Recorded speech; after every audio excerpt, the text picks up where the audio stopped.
नमस्कार दोस्तों, मैं राजकुमार मौर्य। बिहार विधानसभा चुनाव के लिए सभी राजनीतिक पार्टियां मैदान में उतर चुकी हैं। आज की इस वीडियो के माध्यम से आपको बताने जा रहे हैं असदुद्दीन ओवैसी के बारे में। इनकी पार्टी भी बिहार में विधानसभा का चुनाव लड़ने जा रही है, मजबूती के साथ लड़ने जा रही है, जिसके लिए असदुद्दीन ओवैसी बिहार पहुंच चुके हैं। इस वीडियो के माध्यम से आपको यह भी बताने जा रहे हैं कि असदुद्दीन ओवैसी की पार्टी से कौन कौन से धाकड़ उम्मीदवार मैदान में उतारे जाएंगे, किस किस विधानसभा सीट पर कौन कौन सा प्रत्याशी होगा। पूरी वीडियो को देखिएगा। आपके यहाँ भावी उम्मीदवार कौन है, धाकड़ प्रत्याशी कौन है, आप लोग यह भी कमेंट करके बताइएगा कि अब की बार मुसलमान वोट ओवैसी को ज्यादा मिलेगा कि आरजेडी को ज्यादा मिलेगा। लेकिन मैं एक बात स्पष्ट कर दूं, पिछली बार जब चुनाव हुआ था दोस्तों, तो ओवैसी जी की पार्टी 5 सीटों पर चुनाव जीती थी, 5 विधायक बने थे, लेकिन आरजेडी में 4 विधायक शामिल हो गए और केवल एक विधायक वर्तमान की स्थिति में ओवैसी के पास है। तो जाहिर सी बात है, ओवैसी ने आरजेडी को बिना शर्त समर्थन दिया था।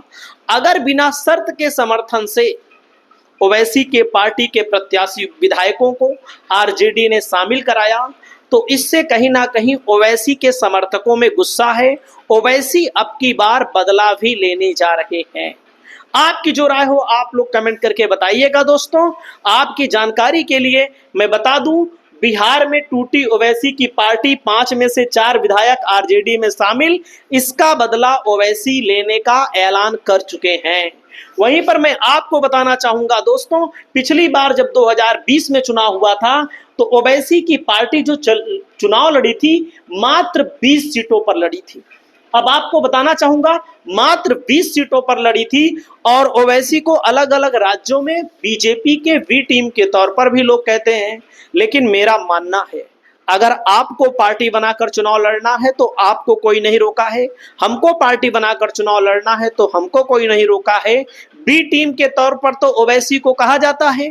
ओवैसी के प्रदेश अध्यक्ष जब राजद के कार्यालय पर तेजस्वी यादव के दरवाजे पर जाते हैं ढोल नगाड़े के साथ, केवल 6 सीट मांग रहे हैं। ओवैसी की पार्टी को बिहार में महागठबंधन में जगह देने के लिए 6 सीट नहीं है आरजेडी के पास। ये भी एक तर्क है। आप बताओ, मुकेश सहनी की पार्टी के कितने विधायक हैं जो मुकेश सहनी को सीट दी जा रही है?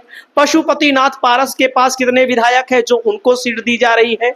आईपी गुप्ता के पास कितने विधायक हैं जो उनको सीट दी जा रही है? ये भी एक प्रश्न उठता है कि नहीं उठता है, आप लोग बताइएगा। जिस पार्टी के 5 विधायक जीते अपने दम पर, और मैं बताना चाहूंगा, देखो, चाहे कोई बी टीम कहे चाहे कोई सी टीम कहे, वीडियो बना रहे हैं ईमानदारी के साथ। ओवैसी की पार्टी अब की 100 सीटों पर चुनाव लड़ने जा रही है। दोस्तों, पिछली बार जब चुनाव हुआ था, 5.3 लाख का मतलब 5,30,000 वोट ओवैसी की पार्टी को मिला था। वोट शेयर पूरे बिहार में 1.3% था। सीमांचल की 24 विधानसभा सीटों में 40% से ज्यादा मुस्लिम आबादी है। ओवैसी ने यहाँ 14 उम्मीदवार उतारे थे, आप समझ सकते हैं, और 1.24% इनको वोट मिला था। सीमांचल में जहां पर पिछली बार 20 उतारे और कितने 5 जीते, अब की बार 100 उतारेंगे तो कितने जीतेंगे, आप लोग कमेंट करके बताइएगा। ये बात मान लीजिए, 5 से तो कम विधायक ओवैसी का नहीं बनेगा बिहार में। ये मैं कह रहा हूं, दावे के साथ कह रहा हूं, 5 से तो कम नहीं बनेगा, ज्यादा चाहे जितना बन जाए। दोस्तों, इंपैक्ट क्या पड़ेगा मैं आपको बताना चाहूंगा। 49 सीटों पर मुस्लिम वोटर निर्णायक रहे पिछली बार। मुस्लिम वोट कटने की वजह से आरजेडी कांग्रेस को सीमांचल की 20 सीटों पर नुकसान हो गया। अगर ओवैसी को अपनी पार्टी में ला लेते हैं, अपने गठबंधन में ला लेते हैं तो फायदा है। लेकिन मुसलमानों के वोटों पर हक जो जताना चाहती हैं पार्टियां, चाहे कांग्रेस हो चाहे आरजेडी हो, वो लेंगी नहीं। उनका हक है, वो कहते हैं हमारा वोट है ये, मतलब कि अपना गिरवी समझते हैं, लेकिन नुकसान करेंगे ये तय है। वहीं पर दोस्तों, नतीजा क्या निकला था?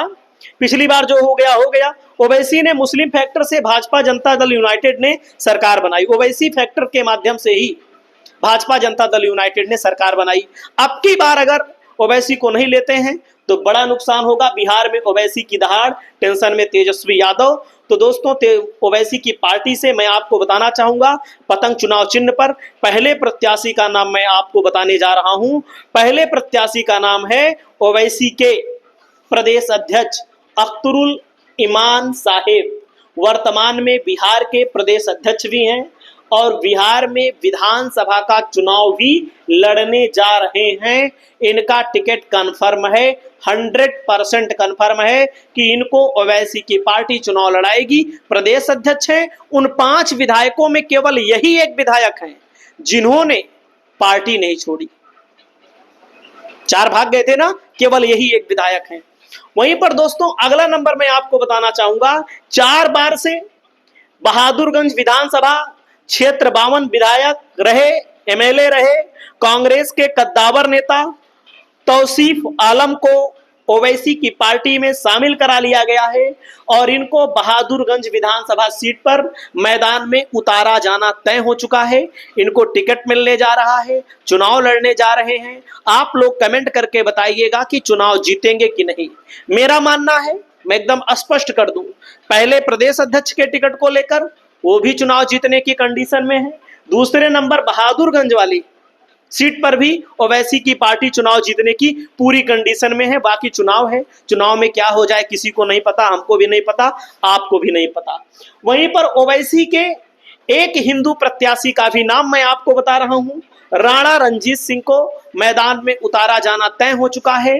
राणा रणजीत सिंह का टिकट कंफर्म हो चुका है। ओवैसी की पार्टी मुसलमानों को तो मैदान में उतार ही रही है, हिंदुओं को भी मैदान में उतार रही है। वहीं पर दोस्तों अगला नाम आता है आपके सामने, प्रत्याशी कोचा धामन विधानसभा क्षेत्र से जो पिछली बार विधायक बने थे वो भाग गए आरजेडी में। तो कोचा धामन विधानसभा क्षेत्र से दोस्तों इनका टिकट कंफर्म है, सरवर आलम का टिकट कंफर्म है। वहीं पर शाहिद आलम को अन्य विधानसभा सीट पर मैदान में उतारा जा सकता है, यानी कि आप लोग समझ सकते हैं अन्य विधानसभा सीट के लिए हैं और किस विधानसभा सीट के लिए है, अगली वीडियो बनाए इनके लिए। सरवर आलम कोचा धामन विधानसभा क्षेत्र से इनका टिकट कंफर्म है। वहीं पर दोस्तों अगला नाम आता है AIMIM के तरफ से कई मुद्दों को लेकर ठाकुरगंज से धरना दिए गुलाम हसनैन का टिकट कंफर्म है। दोस्तों ठाकुरगंज विधानसभा क्षेत्र से गुलाम हसनैन का टिकट कंफर्म है और ठाकुरगंज की विधानसभा सीट पर भी अच्छा प्रभाव रखती है ओवैसी की पार्टी, क्योंकि मुस्लिम बाहुल्य इलाका है और यहां पर चुनाव जीतने की पूरी कंडीशन में है। तो आप लोगों को क्या लगता है, ओवैसी को मुसलमान ज्यादा वोट देंगे कि तेजस्वी यादव को वोट देंगे? ओवैसी की पार्टी कितनी सीट जीतेगी? क्या ओवैसी आरजेडी को नुकसान पहुंचा सकते हैं? अगर आरजेडी से 6 सीट मांगी जा रही है तो मेरा मानना है आरजेडी को दे देनी चाहिए, नहीं तो परिणाम गंभीर भुगतना पड़ सकता है। नमस्कार।